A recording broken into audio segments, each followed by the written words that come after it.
आज हम chapter number 5 start कर रहे हैं। ओके, चिकित्सा का चक्कर। सबसे पहले तो मुझे ये बताओ, चिकित्सा किसे कहते हैं? डॉक्टर। अरे बीमारी। यस, बीमारी नहीं बोलेंगे बेटा, इलाज।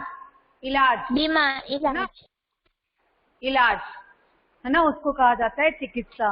अब ये चिकित्सा का चक्कर क्या है, ये इसमें क्या कहानी है, वो हम तो चैप्टर पढ़ने के बाद ही जानेंगे।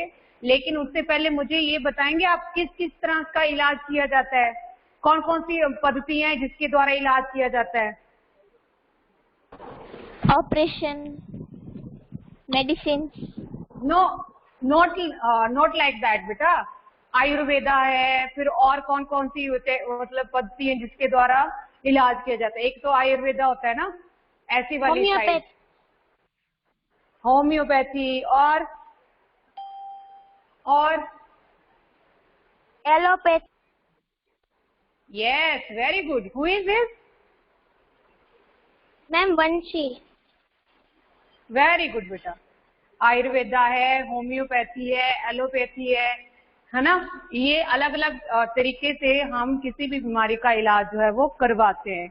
इन सब के बीच में हम आयुर्वेद को ऐसा मानते हैं कि आयुर्वेद में भले ही किसी बीमारी का इलाज जो है वो धीरे धीरे होता है ना, वो धीरे धीरे फर्क पड़ता है उस मतलब दवाई का। आयुर्वेद की जो दवाइयां होती है उनका असर जो है वो हमारे शरीर पर या हमारी बीमारी पर धीरे धीरे पड़ता है, लेकिन उसका कोई साइड इफेक्ट नहीं होता है। पता है आपको इस चीज का?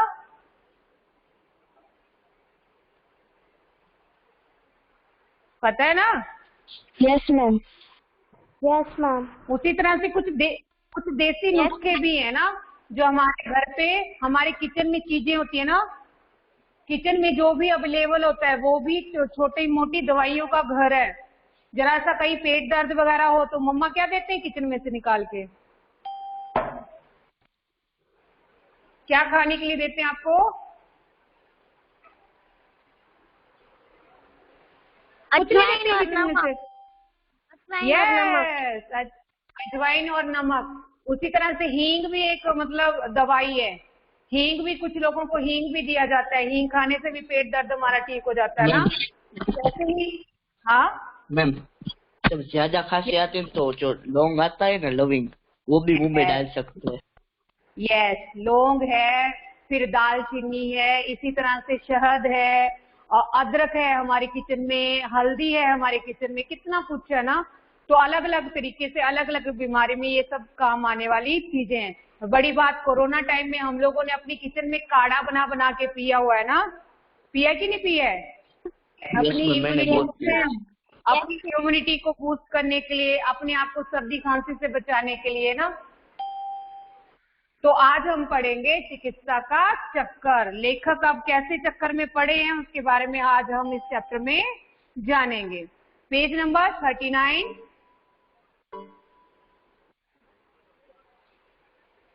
कोई लेफ्ट हुआ या एंटर हुआ अभी? लेफ्ट हुआ ma'am. Okay, how many are there? 15 हो गए? हाँ, 15 को मैं हूँ ना। हाँ, मुझे डाल के 15 हुआ ना। ओके, वेट, अभी कौन आया? भाई लेट क्यों आ रहे हैं Smith? Why are you late बेटा? नेटवर्क प्रॉब्लम, सिंपल सोल्यूशन है ना, यही था ना? क्या था? आई एम जस्ट जोकिंग बेटा। जब नेटवर्क का इशू होगा तभी तो आप बोलते हो, ऐसे थोड़े ना बोलोगे, मुझे पता है। ओके, पेज नंबर 39, चिकित्सा का चक्कर। अब कैसे चक्कर में लेखक घूमा हुआ है देखते हैं। हमारे देश में चिकित्सा की कई पद्धतियां प्रचलित हैं। हम लोगों ने जैसे अभी डिस्कस किया था ना, डॉक्टर होते हैं। नो, इलाज। आप लेट ज्वाइन हुए ना, दैट मीन्स इलाज। इलाज किस तरह का इलाज किया जा रहा है, कैसे इलाज के चक्कर में अब लेखक फंस गया है, उसके बारे में आज हम जानेंगे। हमारे देश में चिकित्सा की कई पद्धतियां प्रचलित हैं, बहुत सारी तरीके से इलाज किए जाते हैं ना। आयुर्वेदा है, फिर एलोपैथी है, होम्योपैथी है, ये सब इसमें आती हैं, ठीक है।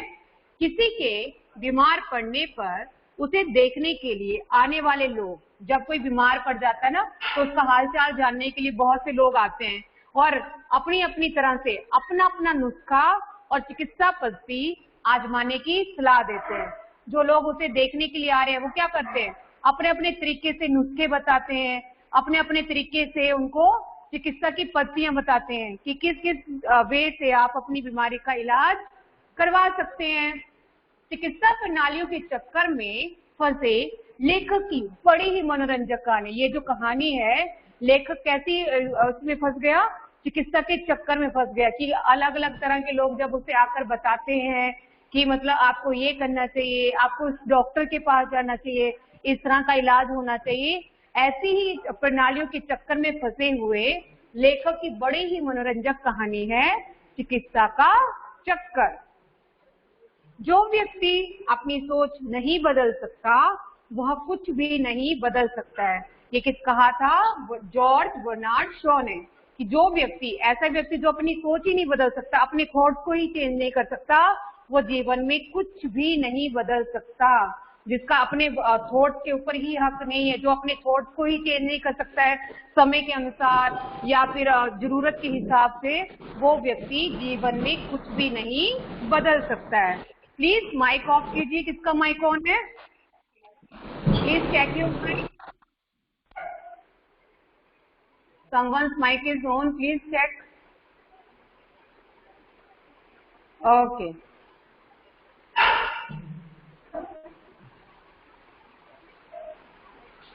मैं बिल्कुल हट्टा कट्टा आदमी हूँ। यहाँ पे मैं कौन बोल रहा है ये अपने लिए?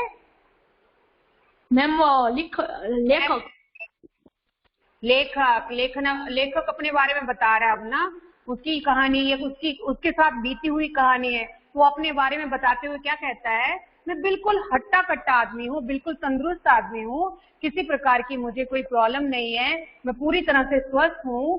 देखने में मुझे कोई भला आदमी रोगी नहीं कह सकता, कोई भी मुझे नहीं कह सकता कि मैं बीमार हूँ, मुझे किसी तरह की कोई बीमारी है। मेरी आयु लगभग 35 वर्ष की है।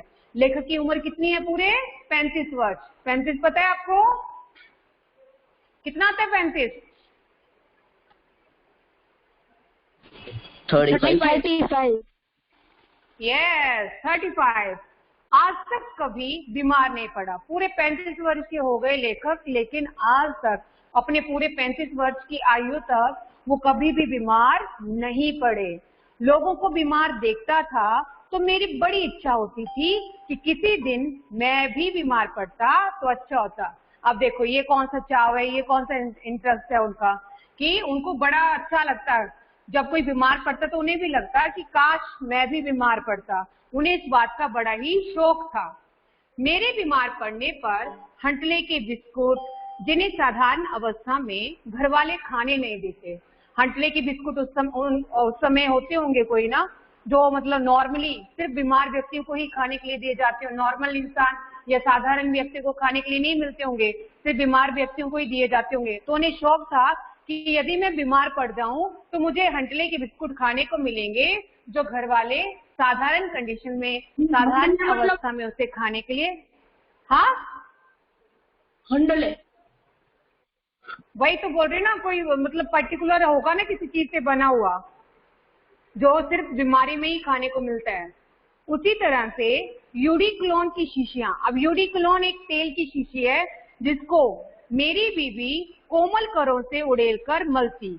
यूडिक्लोन की शीशियां मतलब यूडिक्लोन तेल की शीशी जो है वो, उसके लेखक के बीमार हो जाने के बाद उसे ये इच्छा थी कि मेरी बीबी जो है बड़े कोमल कोमल हाथों से मेरे सिर के ऊपर मलती। और सबसे बड़ी इच्छा तो यह थी कि दोस्त लोग आकर मेरे सामने बैठते। और सबसे बड़ी डिजायर क्या थी?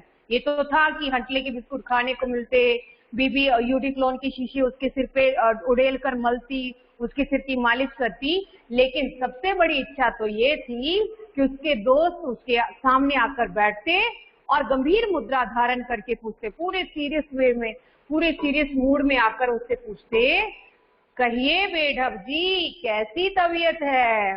क्या पूछते? बेढब कौन है ये? बेढब कौन है? उसका दोस्त। अरे नो, लेखक का नाम है बेढब बनारसी। यस, बेढब बनारसी ये लेखक का नाम है। तो मुझे आकर कहते कि कहिए बेढब जी कैसी तबीयत है और क्या हाल चाल है, किसकी दवा हो रही है, अब मतलब किससे इलाज करवा रहे हैं आप, कौन डॉक्टर है जो आपको दवा दे रहा है, कुछ फायदा है आपको, अभी कुछ आराम मिला है पहले से। जब कोई रोनी सूरत बनाकर, अब ये रोनी सूरत कौन सी सूरत है भाई? रोनी सूरत, रोता हुआ मुंह। यस, जब रोता हुआ चेहरा जो होता है ना, जब कोई रो रहा होता है, ये रोने के लिए तैयार होता है, दुखी कोई होता है, तो ऐसी सूरत, रोनी सूरत बनाकर ऐसे प्रश्न करता, तब मुझे बड़ा मजा आता कि कोई मेरे सामने बैठकर बड़ी रोनी सूरत में मुझसे प्रश्न करता कि और बताइए किससे इलाज करवा रहे हो, अब कैसे, कितना फर्क पड़ा, अब आपको कैसा महसूस हो रहा है, ये सब कोई रोनी सूरत बनाकर पूछता तो लेखक को बड़ा मजा आता। उस समय में आनंद की सीमा के उस पार पहुंच जाता और उस समय तो मेरी फीलिंग, मेरे जो मतलब मैं अनुभव करता वो तो आनंद की सीमा के उस पार हो जाता, यानी मैं अत्यधिक प्रसन्न हो जाता, मुझे बहुत अधिक खुशी होती यदि मेरे दोस्त मुझसे ऐसा पूछते। हाँ, तो अब लेखक एक दिन की बात बता रहे हैं, क्या होता है एक दिन? हाँ, तो एक दिन मैं हॉकी खेल कर आया। लेखक क्या खेल के आए हैं? हॉकी का खेल खेल के आते हैं ना, मैच खेल के आ रहे हैं हॉकी का। कपड़े उतारे, स्नान किया, भोजन, शाम को ही भोजन कर लेने की मेरी आदत है, पर आज मैच में रिफ्रेशमेंट जरा ज्यादा खा गया था। लेखक क्या करता था डेली रूटीन में? क्या करता था? शाम को जैसे ही घर पहुंचता जल्दी से वो भोजन खा लिया करता था, लेकिन आज मैच में रिफ्रेशमेंट के दौरान उसने नाश्ता जो था वो ज्यादा ही खा लिया था, इसलिए भूख ना थी। श्रीमती जी ने खाने को पूछा, उसकी मिसेज आई, डेली जैसे पूछती है खाने के लिए वैसे पूछते, तो क्या करता है, मैंने कह दिया कि आज स्कूल से मिठाई खाकर आया हूँ। लेखक ने कह दिया नहीं नहीं अभी नहीं, अभी तो मैं मतलब आज स्कूल में मैंने मिठाई खाई थी, अभी खाना नहीं खाऊंगा, कुछ विशेष भूख नहीं है, मुझे अभी भूख नहीं लगी है, रहने दो, अभी नहीं खाना। उन्होंने कहा विशेष ना सही, साधारण से ही। अभी भी मानने वाली कहाँ थी? उसने क्या कहा कि ठीक है तुम्हें ज्यादा भूख नहीं लगी, साधारण सी भूख तो लगी होगी, चलो मुझे आज सिनेमा जाना है। कहाँ जाएंगे? आज सिनेमा जाना है। हेलो, क्या हो बेटा? हेलो, क्या हो बेटा? बेटा माइक ऑफ कीजिए प्लीज, डिस्टरबेंस हो रहा है, माइक ऑफ कीजिए प्लीज।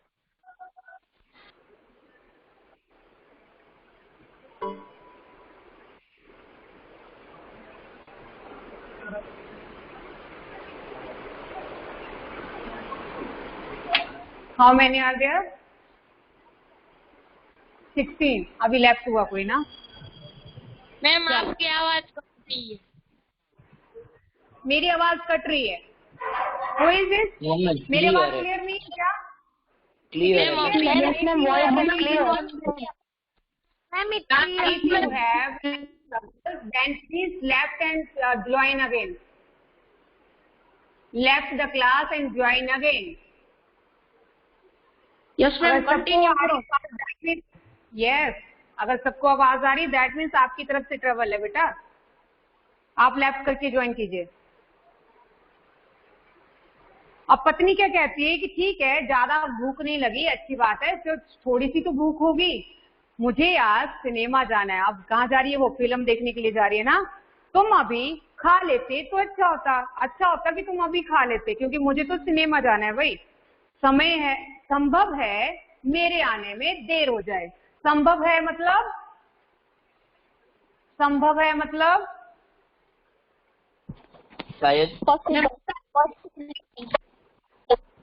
शायद बोल सकते हैं, हो सकता है बोलते हैं, परहैप्स बोल सकते हैं ना, तो हो सकता है कि मेरे आने में थोड़ी देर हो जाए।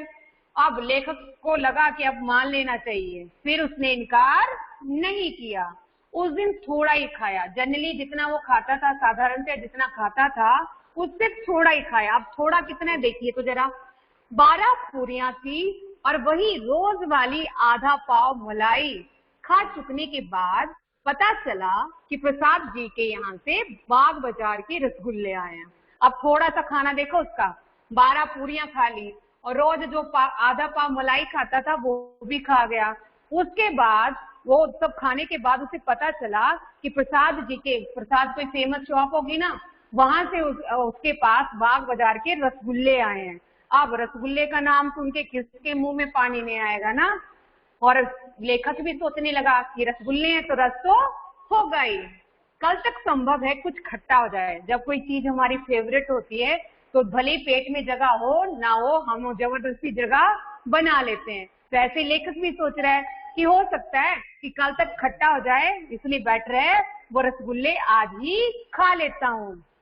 4 रसगुल्ले निगल कर मैंने चारपाई पर धरना दिया। उसने पूरे कितने रसगुल्ले खा लिए? 6 रसगुल्ले खाए और उसके बाद चारपाई पर लेट गया। धरना दिया मतलब, धरना यानी लेट गया। यहाँ पे धरना का मतलब है लेट गया। वैसे तो धरना का अलग अलग मतलब होता है, लेकिन वाक्य के अनुसार इसका अलग अलग मतलब होता है, लेकिन वाक्य के अनुसार इसको धरना का मतलब है लेट गया। धरना का मतलब रसगुल्ले, रसगुल्ले नहीं थे। डबल हो रही है। बेटा माइक ऑफ कीजिए प्लीज। बेटा माइक ऑफ कीजिए प्लीज। आई नो दैट किसी का माइक ऑन है। आई नो दैट किसी का माइक ऑन है। काव्या का माइक कौन है? काव्या का माइक कौन है? काव्या चेक योर माइक बेटा।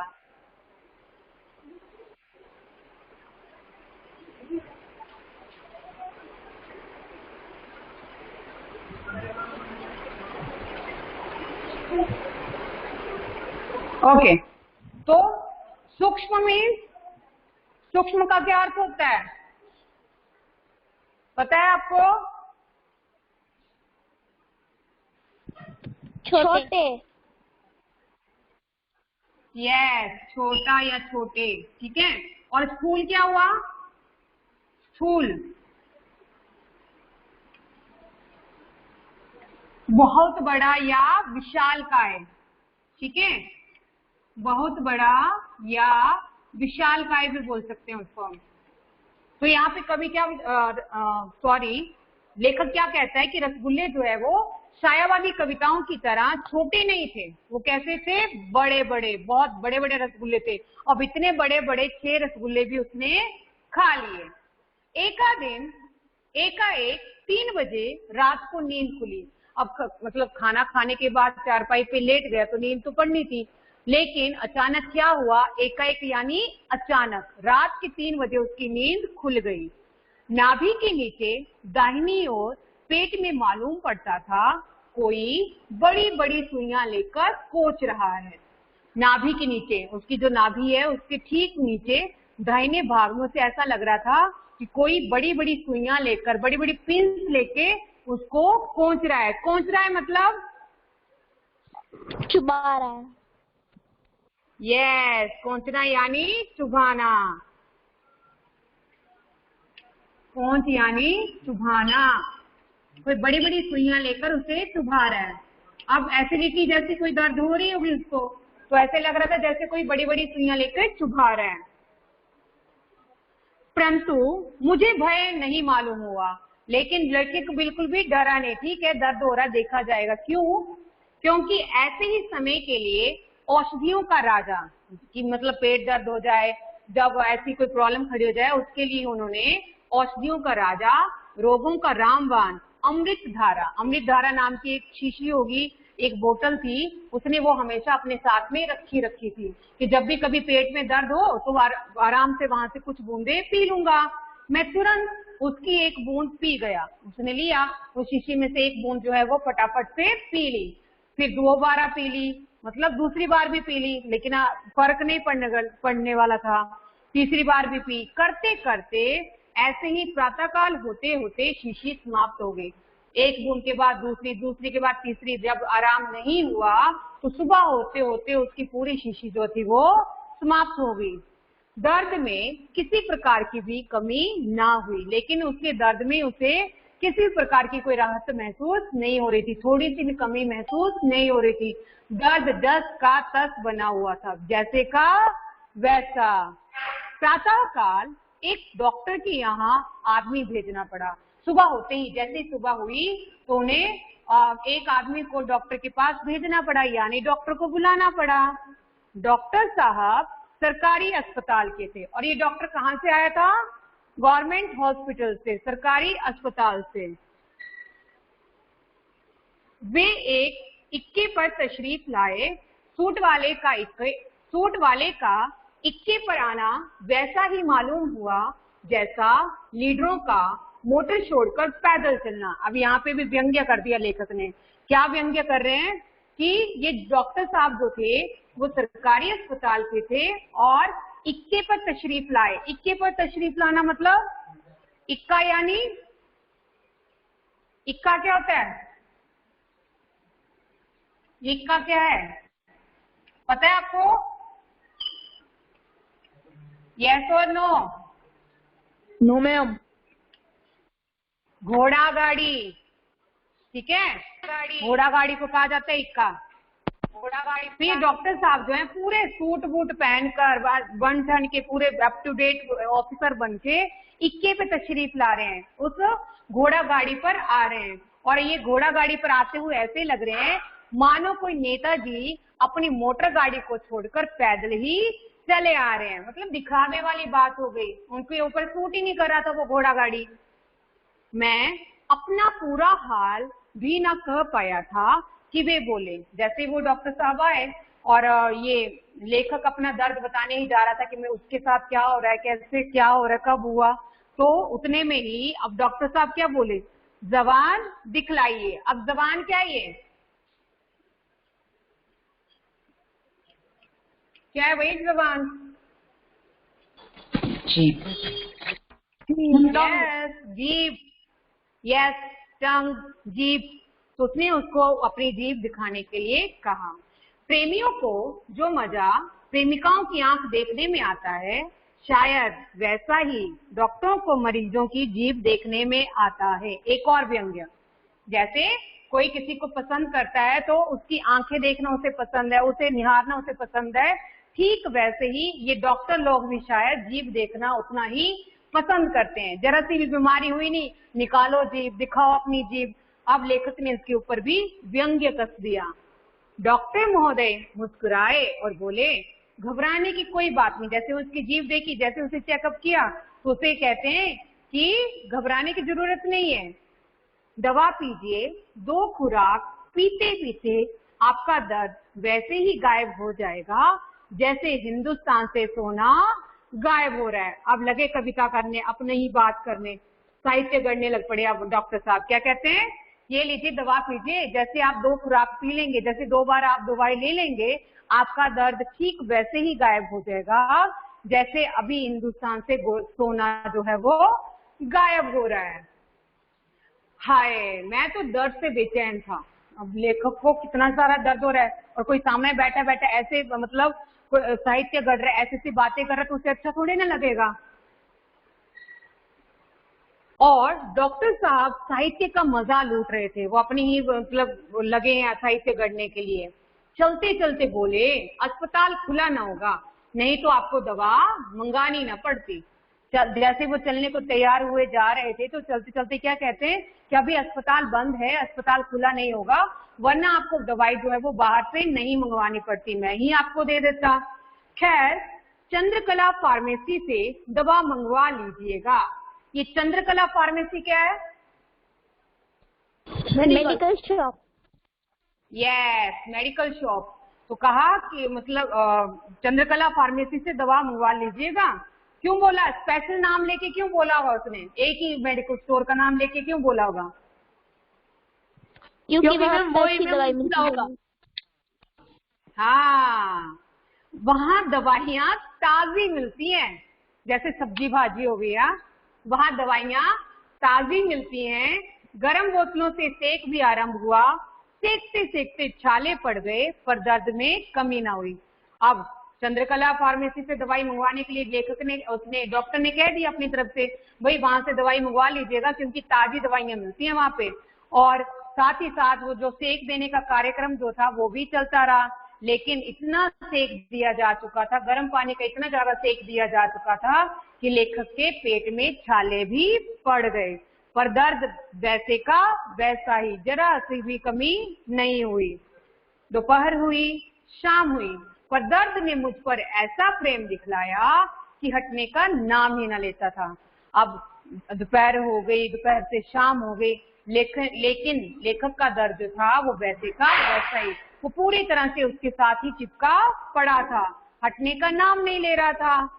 लोग देखने के लिए आने लगे, जितने भी लोग थे वो लेखक का हालचाल जानने के लिए, उनसे मिलने के लिए आने लगे। मेरे घर पर मेला लगने लगा। अब इतने सारे लोग मिलने के लिए आएंगे, हालचाल जानने के लिए आएंगे, तो एक मेला जैसा लग गया लेखक के घर पे। ऐसे ऐसे लोग आए कि कहाँ तक लिखूं। अब लेखक को ये भी बताना मुश्किल हो रहा है कि किस किस तरह के लोग जो है वो उनसे मिलने के लिए वहां पर आ रहे थे। हाँ, एक विशेषता थी, जितने भी लोग मिलने के लिए आ रहे थे उन लोगों के अंदर एक विशेष बात थी। वो क्या थी? जो भी आता एक न एक नुस्खा अपने साथ लेता आता था। जितने लोग भी आते थे अपनी अपनी तरह से कुछ न कुछ इलाज बताकर ही जाते थे। हाल अपने अपने तरीके से बता रहे हैं, कभी कुछ कभी कुछ। किसी ने कहा, अजी कुछ नहीं, हींग पिला दो। अब कोई अपने अपने नुस्खे बता रहे हैं अलग अलग तरह से, तो कोई हींग पिलाने की बात कर रहा है। किसी ने कहा चूना खिला दो, लो भाई चूना भी खिला दो। खाने के लिए सिवा जूते के और कोई चीज बाकी नहीं रह गई जिसे लोगों ने ना बताया हो।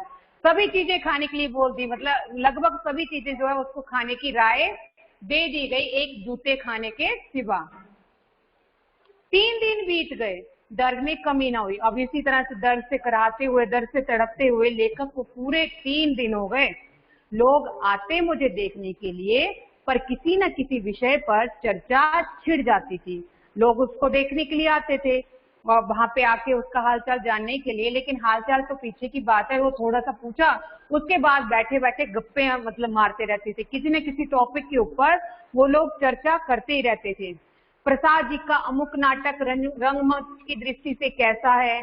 अब अपने अपने ये मतलब साहित्य लोग हैं, लेखक के घर कोई आ रहा है तो चर्चा हो रही लेखकों के ऊपर ही कि प्रसाद जी का मतलब कोई नाटक है वो रंगमंच की दृष्टि से कैसा है, अपना अपना विचार दीजिए, अपने अपने राय दीजिए। राय कृष्ण दास जो है वो हफ्ते में 9 बार दाढ़ी क्यों बनाते हैं, ये भी चर्चा का विषय बन गया। वही राय कृष्ण दास होगा कोई, है ना, जो हफ्ते में पूरे 9 बार दाढ़ी बनाता था, तो वो दाढ़ी क्यों बनाता था 9 बार? मुझे भी कुछ बोलना ही पड़ता था। अब ऐसे साथ में बैठे हुए लोग इस तरह की चर्चा कर रहे हैं तो लेखक कहाँ बच पाता, उसे भी कुछ ना कुछ बोलना ही पड़ता था। ऊपर से पान और सिगरेट की चपत अलग। अब इसका मीनिंग आप लोग मुझे बताएंगे, क्या मतलब हुआ इसका?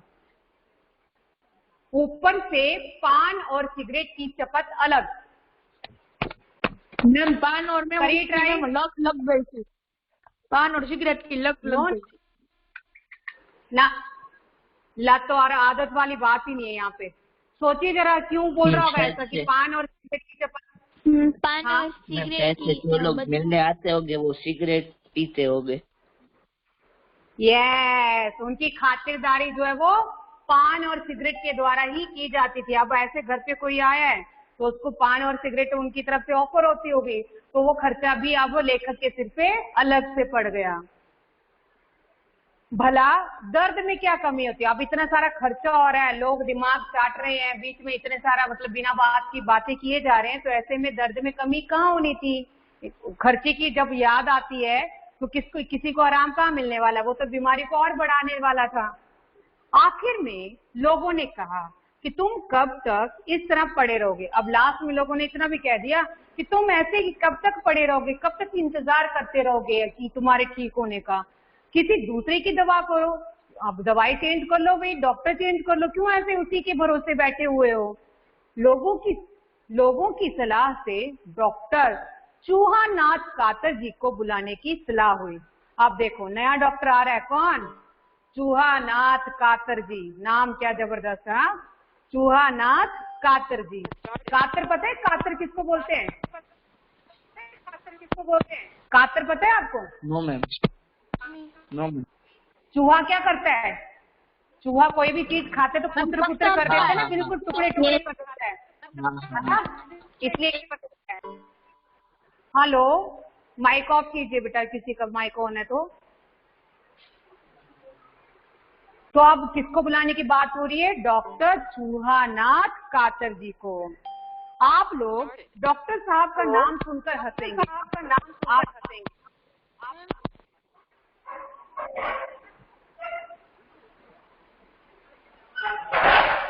हेलो बेटा,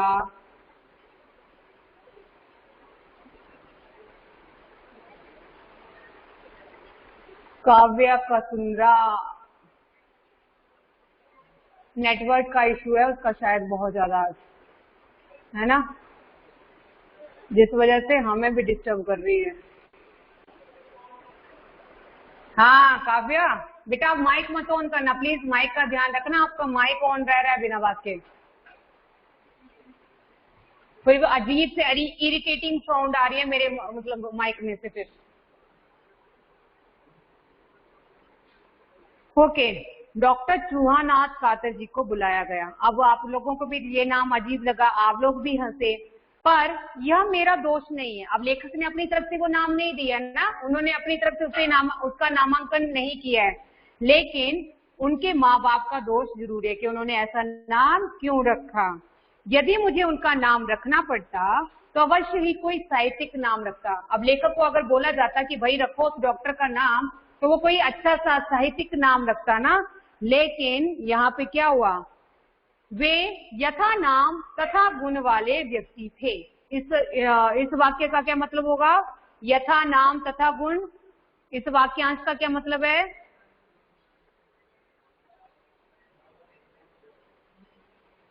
यथा नाम तथा गुण, देखिए ना, यथा नाम, जैसा नाम वैसा काम। Yes, very good very good, try तो किया कि ऐसे कैसे ये हो जाते हैं, बिल्कुल सिंपल है। जैसा नाम वैसा काम या वैसे ही गुण। अब कातर जी हैं तो क्या क्या कातरने वाले हैं वो देखिए जरा। उनकी फीस 8 रुपए थी उस समय, होंगे 8 रुपए, ज्यादा मतलब होते थे ना, काफी समय पहले लिखा गया ये, तो उस समय 8 रुपए ज्यादा होते थे। तो उनकी फीस जो थी पूरे 8 रुपए थी, और मोटर का 1 रुपया अलग। वे लंदन से FRCS की डिग्री लेकर आए थे। आप बड़े विदेशी डॉक्टर हैं, विदेश से डिग्री लेके आए हैं, तो होंगे छोटे मोटे थोड़े ना होंगे ना। कुछ लोगों का सौंदर्य रात में बढ़ जाता है, वैसे ही डॉक्टरों की फीस रात में बढ़ जाती है। कुछ लोग जो होते हैं कि मतलब उनकी जो सुंदरता है, उनका जो सौंदर्य है वो एक ही रात में बढ़ जाता है, ठीक उसी तरह से इन डॉक्टरों की भी फीस जो है वो एक दिन में ही बढ़ जाती है। खैर, डॉक्टर साहब बुलाए गए। बुलाना तो पड़ना था क्योंकि बीमारी ज्यादा बढ़ रही थी, बीमारी का किसी तरह से कोई मतलब निवारण नहीं हो पा रहा था, इलाज नहीं हो पा रहा था, फिर भी डॉक्टर साहब को बुलाया गया। आते ही हमारे हाल पर रहम किया। रहम यानी, रहम क्या होता है? दवा, दया करना। रहम क्रीम, दया, क्रीम नहीं बेटा, दया, पिटी, पिटी जिसको बोलते हैं। उसने आते ही उसकी हालत के ऊपर दया खा ली, रहम किया, और बोले धीरज रखिए, थोड़ा सा पेशेंस रखिए भाई, थोड़ा सा आपको ध्यान रखना पड़ेगा, मिनटों में दर्द गायब हुआ जाता है। देखो अभी मिनटों में ही आपका दर्द जो है वो गायब हो जाएगा, मैं ऐसा इलाज कर दूंगा आपका। थोड़ा पानी गर्म करवाइए, तब तक दवा मंगवा लीजिए। आप ऐसा कीजिए, थोड़ा सा पानी गर्म करवा दीजिए, और उतने में उसने एक पर्ची पे दवा का नाम लिख दिया और वो दवा मंगवाने के लिए कह दिया। अब ये दवा कितने की आई? 2 रुपए की दवा आई। डॉक्टर साहब, डॉक्टर बाबू ने तुरंत एक छोटी सी पिचकारी निकाली। अब ये कौन सी पिचकारी है भाई? इंजेक्शन।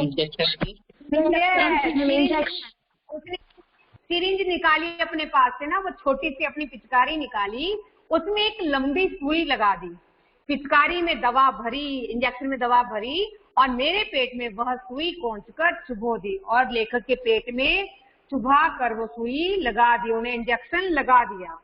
डॉक्टर साहब कुछ कहकर और मुझे सांत्वना देकर वहां से चले गए। डॉक्टर साहब ने उससे कुछ बातचीत की, उसे थोड़ा सा दिलासा दिया, थोड़ा सा ढांढस बंधवाया और वहां से चले गए। उसके बाद मुझे नींद आ गई और मैं सो गया। इंजेक्शन लेने के बाद लेखक को नींद आ गई। अब उसमें थोड़ी सा नशा तो होता ही है। लेखक को नींद आ गई और लेखक को नींद आने के बाद वो काफी समय तक सोते रहे। कैसे सोते रहे देखो, मेरी नींद कब खुली कह नहीं सकता। अब लेखक को ये भी ध्यान नहीं, ये भी पता नहीं कि उनकी नींद जो है वो कब खुली, पर दर्द में कमी हो चली थी और दूसरे दिन प्रातः काल पीड़ा रफू चक्कर हो गई। रफू चक्कर यानी गायब, भाग गया उसका दर्द पूरा। लेखक को ये तो याद नहीं है कि उनकी नींद कब खुली, लेकिन उन्हें दर्द में कमी महसूस हो रही थी और सुबह होते हुए जैसे दूसरे दिन सुबह हुई उनका सारे का सारा दर्द गायब हो चुका था, भाग चुका था, उन्हें दर्द महसूस नहीं हो रहा था। कोई 2 हफ्ते मुझे पूरी तरह स्वस्थ होने में लगे, उसे पूरे 2 हफ्ते लग गए पूरी तरह से ठीक होने में, पूरा दर्द गायब होने में पूरे 2 हफ्ते लग गए। बराबर डॉक्टर चूहानाथ कातर जी की दवा पीता रहा, लेकिन इस बीच वो बराबर कंटिन्यूसली चूहानाथ कातर जी की दवाई पीता रहा। 18 आने की शीशी प्रतिदिन आती थी। अब उसका रेट देखो, 18 आने। दवा के स्वाद का क्या कहना, और दवा का टेस्ट कैसा था उसके बारे में तो बता ही नहीं सकता। शायद मुर्दे के मुंह में भी डाल दी जाए तो वह तिल मिला उठे। इतनी भयंकर, इतनी तीखी कड़वाहट वाली दवाई होगी ना कि किसी मुर्दे के मुंह में भी डाल दे तो वो भी तिल मिला उठे, एकदम से जाग जाए। 15 दिन के बाद मैं डॉक्टर साहब के घर गया। अब दवाई पीते पीते उसको हो गए पूरे 15 दिन। अब गया डॉक्टर साहब के घर, वही जाके पूछूं तो सही, डॉक्टर साहब अब दवाई पीनी है कि छोड़ दूं। उन्हें धन्यवाद देने के लिए और थोड़ा धन्यवाद भी कर दूं कि ठीक है भाई, तुमने मेरा इलाज किया, मेरे दर्द में कमी हो गई, तो उसके लिए आपका बहुत बहुत शुक्रिया। मैंने पूछा कि अब तो दवा पीने की कोई आवश्यकता ना होगी क्योंकि दर्द गायब हो चुका है, मेरी बीमारी जा चुकी है, तो मुझे कोई जरूरत नहीं है अब दवा पीने की। वे बोले, यह तो आपकी इच्छा है, ये तो आपके ऊपर निर्भर करता है, ये तो आप जानो, पर यदि काफी एहतियात ना करेंगे, एहतियात यानी सावधानी। Yes, very good. एहतियात ये होता है सावधानी। यदि सावधानी नहीं बरतेंगे तो क्या होगा, आपको कोई और बीमारी हो जाएगी और इस बीमारी का नाम है अपेंडिसाइटिस। अपेंडिसाइटिस, जो अपेंडिक्स होता है ना अपेंडिक्स, पेट से जुड़ी बीमारी जो है वो आपको हो जाएगी। आपकी श्रीमती जी बड़ी भाग्यवती हैं, बड़ी ही भाग्यवान है, बड़ी ही किस्मत वाली हैं। अगर 6 घंटे की देर और हो जाती, अगर आप मुझे बुलाने के लिए 6 घंटे और लेट कर देते तो उन्हें जिंदगी भर रोना पड़ता। इसका क्या मतलब हुआ, जिंदगी भर रोना पड़ता? क्या मतलब हुआ? बहुत दुख होता। लेकिन किस बात का दुख होता? वही तो बताना कि उनको जिंदगी भर रोना पड़ता, वो मर जाता। उसका कहने का ये मतलब था, भाई तुम 6 घंटा अगर लेट कर देते मुझे बुलाने के लिए तो तुम्हारा तो राम नाम सत होने वाला था और तुम्हें, तुम्हारी बीबी जो थी वो पूरी जिंदगी बैठकर रोने वाली थी। ये तो बहुत अच्छी बात हुई कि तुमने मुझे समय से बुला लिया। यह तो कहिए कि आपने समय पर मुझे बुलवा लिया, अभी कुछ दिन और दवा पीजिए। ऐसा मत करो दवा अभी बंद कर देना, अभी कुछ दिन और दवा पी लीजिए। क्या टाइम हुआ अभी? हेलो, 10:53 10:53 ओके, लेफ्ट मत करना बेटा, अटेंडेंस देख लेती हूँ मैं ना। लेफ्ट मत करना अभी प्लीज। Okay ma'am. हाँ